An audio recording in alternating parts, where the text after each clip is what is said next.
1, 2, 3, come on!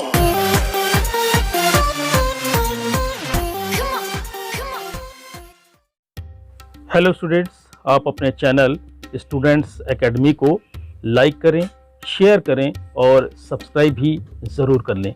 इसके contents आपको कैसे लग रहे हैं ये आप अपने जो वैल्यूएबल कमेंट्स हैं वो कमेंट बॉक्स में ज़रूर लिखें, ताकि आने वाले समय में हम और भी अच्छे वीडियोस बनाकर आप तक पहुंचा सकें।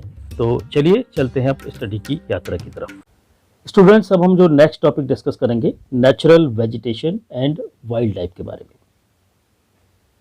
Some school children were visiting an exhibition on handicrafts. School के कुछ बच्चे एक हैंडीक्राफ्ट एग्जीबिशन पे पहुंचे हुए हैं। The articles in the exhibition were collected from different parts of the country. उस एग्जीबिशन में जो आर्टिकल्स कलेक्ट किए गए हैं वो हमारी कंट्री के डिफरेंट पार्ट से लाए गए हैं। Mona picked up a bag and exclaim. तभी मोना ने एक बैग उठाया और दावा किया, this is a beautiful handbag. ये बहुत ही सुंदर हैंडबैग है। Yes, it is made from jute, the teacher said. तभी टीचर्स ने कहा कि हाँ, ये जूट से बना हुआ है। Do you see those basket, lampshades and chairs? क्या तुमने वो बास्केट, लैम्पशेड्स या चेयर देखी? Those are made of canes and bamboos. वो भी कैन और बैम्बू से बनी हुई है। In the eastern and northeastern humid region of India, bamboo grows in plenty. हमारे देश के ईस्टर्न और नॉर्थ ईस्टर्न जोन्स में ये बैम्बू ट्रीज बड़ी मात्रा में पाए जाते हैं। Jassi was excited to see a silk scarf. Jassi ने एक सिल्क स्कार्फ देखी थी जिसको देखकर वो बहुत ही एक्साइटेड हुआ।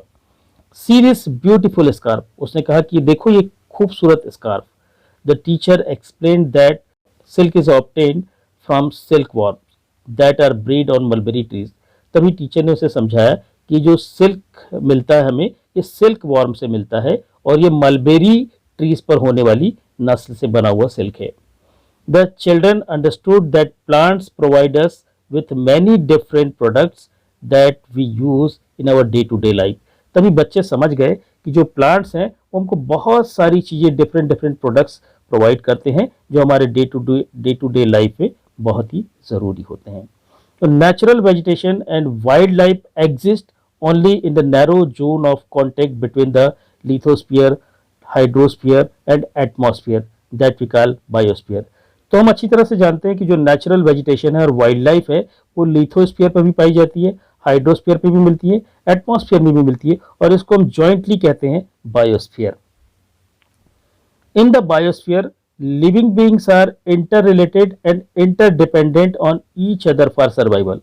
बायोस्फीयर में जितने भी लिविंग बीइंग्स हैं वो आपस में एक दूसरे से इंटर रिलेटेड हैं और एक दूसरे पर इंटरडिपेंडेंट भी हैं अपने सर्वाइवल के लिए। This life supporting system is known as the ecosystem. यही लाइफ सपोर्टिंग सिस्टम वास्तव में इकोसिस्टम कहलाता है। Vegetation and wildlife are valuable resources. इस तरह से वेजिटेशन और वाइल्ड लाइफ जो है वो बहुत ही वैल्यूएबल रिसोर्स हैं। Plants provide us with timber, give shelter to animal. Plants हमको इमारती लकड़ियों के अलावा एनिमल्स को शेल्टर प्रोवाइड करता है। प्रोड्यूस ऑक्सीजन, वी ब्रीथ, हम जो सांस लेते हैं वो ऑक्सीजन हमको देता है। Protect soil, so essential for growing crops, ये मिट्टी का संरक्षण करता है जो हमारे फसल उगाने में बहुत काम आती है। एक्ट एज शेल्टर बेल्ट्स, और ये शेल्टर बेल्ट्स के रूप में भी काम करता है। Help in storage of underground water, इसके अलावा अंडरग्राउंड वाटर को स्टोरेज करने में भी बहुत हेल्प करते हैं। Give us fruits, nuts, latex, turpentine oil, gum, medicinal plants and also the paper that is so essential for your studies. इसके अलावा ये बहुत सारी चीजें प्लांट जो है वो हमको प्रोवाइड करते हैं जो अभी हमने आपको बताई। There are innumerable uses of plants. इस तरह से हम देखते हैं कि प्लांट्स के ढेर सारे उपयोग है and you can add some more, और आप और भी उसमें ऐड कर सकते हैं। तो wild life includes animals, birds, insect as well as the aquatic life forms. तो वाइल्ड लाइफ में हम एनिमल्स, बर्ड्स और इंसेक्ट्स को शामिल कर लेते हैं। इसके अलावा जो एक्वेटिक यानी कि पानी में रहने वाले जीव जंतु हैं वो भी इसमें शामिल हो जाते हैं। They provide us milk, meat, hides and wool. इसके अलावा ये जो जीव जंतु हैं ये हमें मिल्क देते हैं, मीट देते हैं, हाइड्स यानी कि खाल मिलती है इनसे हमको, और ऊल भी मिल जाता है।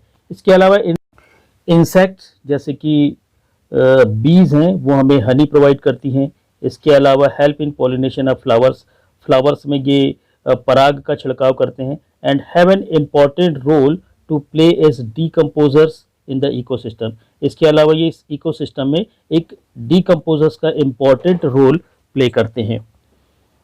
Vulture due to its ability to feed on dead livestock is scavenger and considered a vital cleaner of the environment. जो वल्चर्स है उसकी जो एबिलिटी है सफाई करने की, लाइव स्टॉक को खाने की या जानवरों को खाने की, उसके रूप में वो एक कूड़ा कचरा साफ करने वाला प्राणी है और इसीलिए वो एनवायरनमेंट में क्लीनर के रूप में जाना जाता है।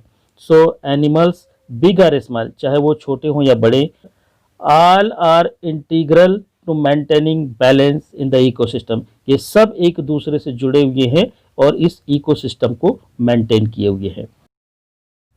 स्टूडेंट्स, हम नेक्स्ट टॉपिक देखेंगे, distribution of natural vegetations.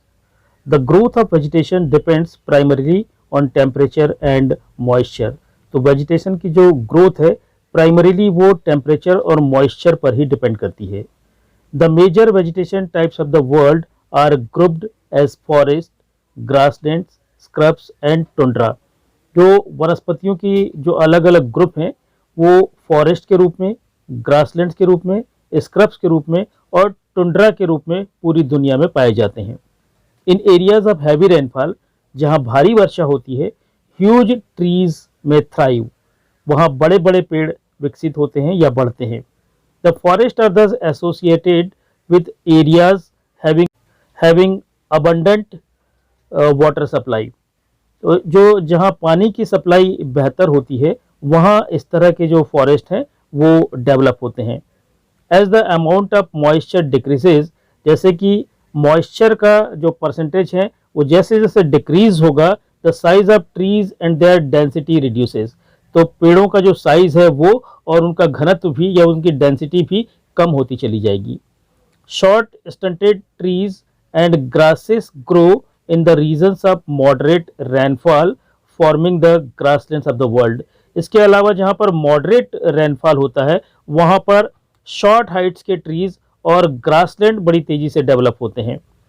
थोर्नी shrubs and scrubs grow in the dry areas of low rainfall. इसके अलावा जो थोर्नी श्रब्स हैं या स्क्रब्स हैं वो ऐसे एरिया में डेवलप होते हैं जहाँ पर रेनफॉल बहुत ही लो है, यानी कि डेजर्ट रीजन्स में।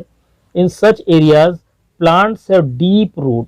इस तरह के एरिया में जो प्लांट्स होते हैं उनकी रूट काफ़ी गहराई तक जाती है। And leaves with thorny and waxy surface, और उनकी जो पत्तियां होती हैं उनमें कांटे होते हैं और जो पत्तियां मोटी मोटी यानी वैक्सी सरफेस होता है उन पत्तियों का।